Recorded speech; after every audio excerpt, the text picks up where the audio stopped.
Good morning, here from San Diego at ASH meeting. A pleasure to tell about the ongoing efforts going on in identification of frail patients with multiple myeloma. I think the Jemima group made a great effort to develop the IMWG frailty score based on age, comorbidities and activities and instrumental activities of daily living, really identifying unfit and frail patients who need to be treated differently.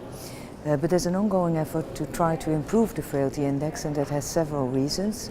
The first is frail are a very heterogeneous group still, because 60% of patients are still alive at 2 years, so that indicates that those patients would really benefit from treatment. And we also know that approximately 10% of the patients die early, so within 60 days, and it's not at this moment possible to identify those patients up front. So what we did in the Netherlands in the HOVON 123 trial with 240 patients included over 75 years, where the frailty, defined by the frailty index, really reflects patients with geriatric impairments.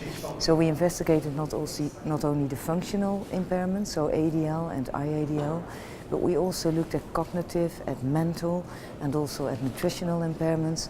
And we measured the biological markers of frailty, which are the muscle mass by CT scan, but also muscle function by gait speed and also by hand grip strength. And what we found indeed that the frailty index identified patients with geriatric impairment, so that's an important finding, I think. But still you have these limitations of the score, so we're currently looking whether we can further improve that by implementing more markers of aging, so there are more hallmarks of aging, and that is by example differences in the immune system. They use the term inflammaging for that, but also abnormalities in the mitochondrial function, and it might be good to have big databases available like we have in the HOVON 23 and to collaborate on that and try to further improve the IMWG frailty index. The Germans did already a great effort by also adding quantification of the comorbidities for renal function and pulmonary function.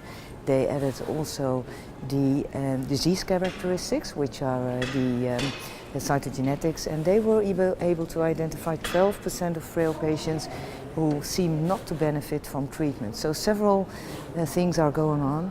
Well, that brings me actually to the treatment of patients who are frail.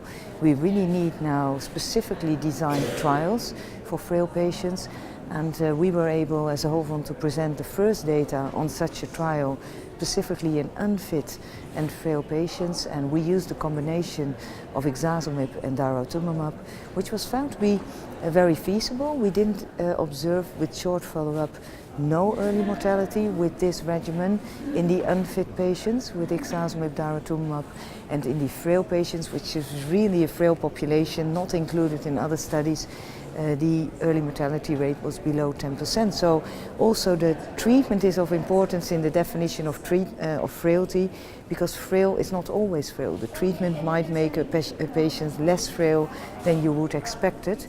And with that respect also the Italian study was of importance, comparing actually lenalidomide dexamethasone for 9 cycles and then decreasing the dose of lenalidomide and discontinuing dexamethasone versus the first trial RD regimen, which is a continuous regimen, and they showed that it was as good in unfit patients instead of going on with the treatment. It was not a non-inferiority trial, but that really paves the way to specifically treating frail patients and unfit patients in another way.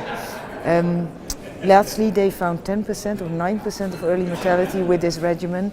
So really, I think emphasizing the need for finding different treatments, and ixazomib daratumumab might be a new treatment regimen which is feasible for frail and unfit patients.